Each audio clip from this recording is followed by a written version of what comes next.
அண்மை செய்தியை பார்த்து வருகிறோம்.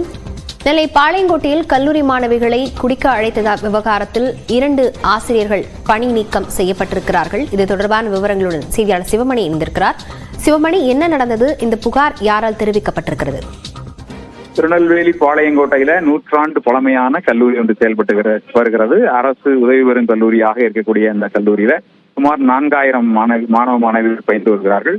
300க்கும் மேற்பட்ட பேராசிரியர்கள் பணியாற்றி வரக்கூடிய நிலையில கடந்த 4ஆம் தேதி இரவுல தூத்துக்குடியை சார்ந்த பேராசிரியர் செபாஸ்டியன் மற்றும் திருநெல்வேலியை சார்ந்த பேராசிரியர் பால்ராஜ் ஆகியோர் திருநெல்வேலியில விடுதி எடுத்து தங்கி இருக்கிறார்கள். அந்த விடுதியில அவர்கள் குடி போதைக்கு குடித்ததாக தெரிகிறது. தொடர்ந்து அவர்கள் போதை தலைக்கேறிய நிலையில மாணவி, அதாவது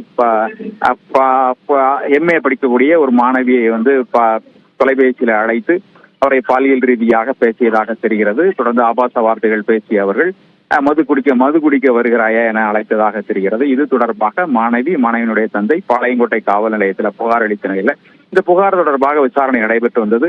விசாரணைக்கு நடுவிலேயே கல்லூரி நிர்வாகம் அவர்கள் இருவரையும் பணி நீக்கம் செய்திருக்கிறது. தற்போது 4 பிரிவுகளை வழக்கு பதிவு செய்து அதில் செபாஸ்டியன் என்ற பேராசிரியர் கைது செய்யப்பட்டிருக்கிறார். மற்றொருவரை தேடும் பணி நடைபெற்று வருகிறது.